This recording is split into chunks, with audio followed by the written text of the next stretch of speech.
अगर आप लोग कर रहे हैं एनटीए यूजीसी नेट की तैयारी तो अनअकैडमी आप लोगों के लेके आई है टाइम टेबल 22 दिसंबर से लेके 29 दिसंबर तक अनअकैडमी के प्लेटफॉर्म पर एनटीए यूजीसी नेट की ऑलरेडी क्लासेस चल रही हैं, जिसका टाइम टेबल यहाँ पर अनअकैडमी ने आप लोगों के लिए शेयर किया है। इस टाइम टेबल में आपको बताया गया कि कौन से दिन कौन कौन से टीचर कौन सा सब्जेक्ट लेने वाले हैं अनअकैडमी पे, जिससे आप अपनी तैयारी को और बेहतर कर सके एनटीए यूजीसी नेट की।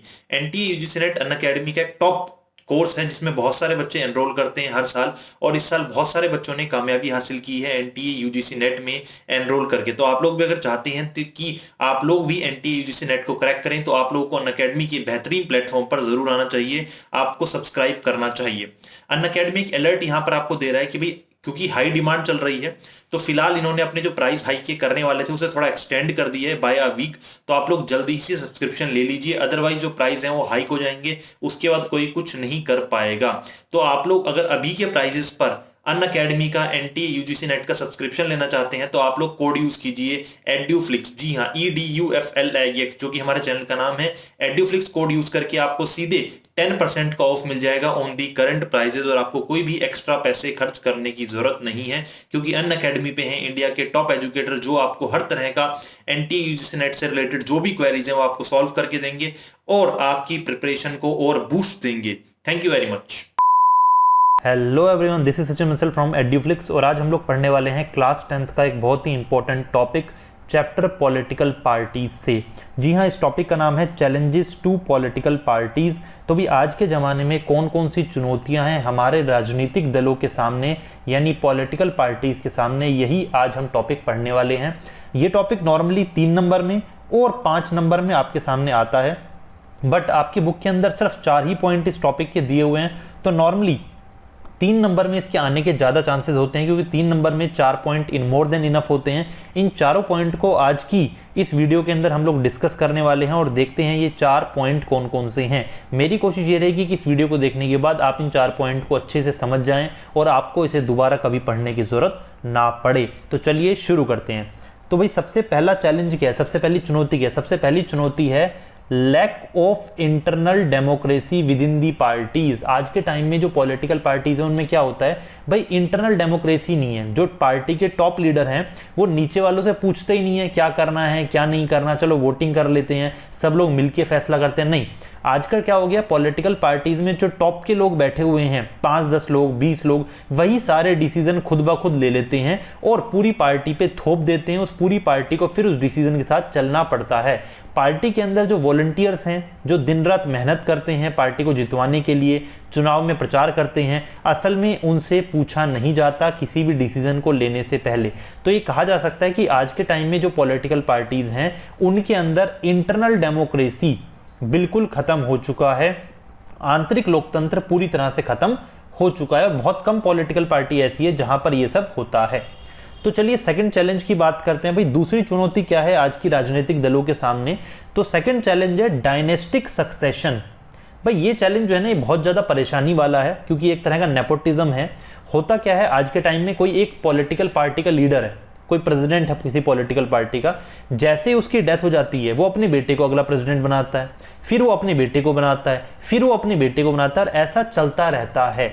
ये प्रथा मेजरली आपको हमारे देश के अंदर कांग्रेस पार्टी मिल जाएगी। इसके अलावा बहुत सारी जो छोटी छोटी पॉलिटिकल पार्टीज हैं उनमें भी ये आपको सिनेरियो दिख जाएगा।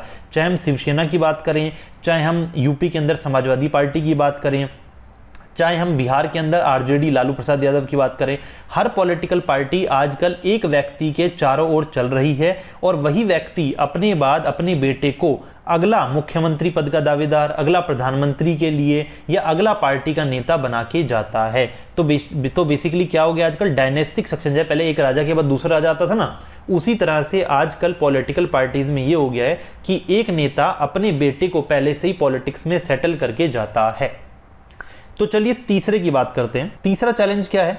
तीसरा चैलेंज है, third challenge is about the growing role of money and muscle power. देखिए क्या लिखा हुआ है, मनी और muscle power in party specially during the election. आजकल क्या है, देखिए गरीब आदमी का इलेक्शन लड़ना तो आज के टाइम में बहुत ज़्यादा मुश्किल हो गया है, क्योंकि आप लोग जानते होंगे कि जो लोग इलेक्शन लड़ते हैं उस इलेक्शन को लड़ने के लिए बहुत ज़्यादा पैसे चाहिए।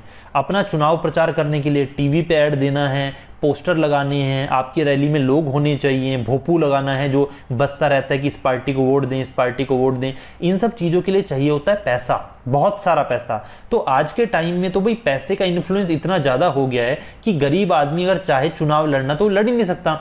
चुनाव लड़ने के लिए तो आपके पास लाखों रुपए होने चाहिए, तब आप चुनाव लड़ सकते हो। तो आज के टाइम में पैसे का इस्तेमाल बहुत ज़्यादा बढ़ गया है और जिसके पास जितना ज़्यादा पैसा, पॉलिटिकल पार्टीज भी उन्हीं को अपनी पार्टी में शामिल करती हैं और उन्हीं को टिकट भी देती हैं इलेक्शन में। इसके अलावा रही बात मसल पावर की, तो मसल पावर जो है ना, ये गांव जैसे इलाकों में ज़्यादा चलता है, शहरों में थोड़ा कम है, लेकिन जो गांव देहात के इलाके हैं वहां पर बहुत ज़्यादा। और आप लोग जानते हैं कि हिंदुस्तान में गांव तो बहुत सारे हैं, तो वहां पर क्या होता है, बाहुबली टाइप जो लोग मसल पावर वाले लोग होते हैं, इलेक्शन के दौरान लोगों को पकड़ पकड़ के जबरदस्ती उनसे वोट डलवाते हैं अपने नेता के लिए, उन्हें डरा धमका के वोट दिलाया जाता है। तो मसल पावर का जो रोल है वो बहुत ज़्यादा इंक्रीज हो गया है आजकल की पॉलिटिकल पार्टीज में, जो हमारी डेमोक्रेसी के लिए बिल्कुल भी ठीक नहीं है। अब बात करते हैं चौथे और आखिरी चैलेंज की। तो भाई फोर्थ चैलेंज क्या है? फोर्थ चैलेंज ये है कि the fourth challenge is that very often parties do not seem to offer a meaningful choice to the voter. भाई आज के टाइम में क्या है, लगता है सारी पॉलिटिकल पार्टी एक जैसी हो गई है। बीजेपी भी वैसी है, कांग्रेस भी वैसी है, समाजवादी भी ऐसी है, आम आदमी भी ऐसी है। लगता है भाई सारी पार्टियां एक जैसी हैं, सबकी एक जैसी पॉलिसीज, सब एक जैसी बातें करते हैं। भाई सबको गरीबी हटानी है ना, सारे बात यही बात करते हैं, हम आएंगे तो गरीबी हटा देंगे, हम आएंगे तो भ्रष्टाचार हटा देंगे, हम आएंगे तो महिलाओं को सुरक्षित कर देंगे। तो भाई ऐसा लगता है कि कुछ नया तो है ही नहीं। तो आज के टाइम में अगर हम देखें पूरी दुनिया के अंदर ये हाल है, ऐसा नहीं कि सिर्फ इंडिया में है, पूरी दुनिया में ये हाल है कि आज के टाइम में जो पॉलिटिकल पार्टीज हैं वो आपको कोई मीनिंगफुल चॉइस नहीं दे पा रही हैं, अपने वोटर्स को कोई मीनिंगफुल चॉइस नहीं दे पा रही हैं। तो आज के टाइम में ये 4 चैलेंजेस देश की पॉलिटिकल पार्टी के सामने सबसे बड़े चैलेंज हैं। क्या क्या हैं? Internal democracy, dynastic succession, money and muscle power और नो मीनिंगफुल चॉइस। ये 4 पॉइंट आपको याद करके जाने हैं। इन 4 पॉइंट को अगर आप याद कर लेते हो तो इसके बाद की कहानी जो मैंने आपको बताई है आप उसे खुद भी लिख पाओगे। तो आई होप आप लोगों को इस वीडियो को देख के अच्छा लगा। अगर आपको वीडियो को देख के अच्छा लगा तो प्लीज यार चैनल को सब्सक्राइब कर दीजिए और वीडियो को कर दीजिए like. Thank you very much. This was Sachin Bansal signing off. मिलते हैं नेक्स्ट वीडियो में।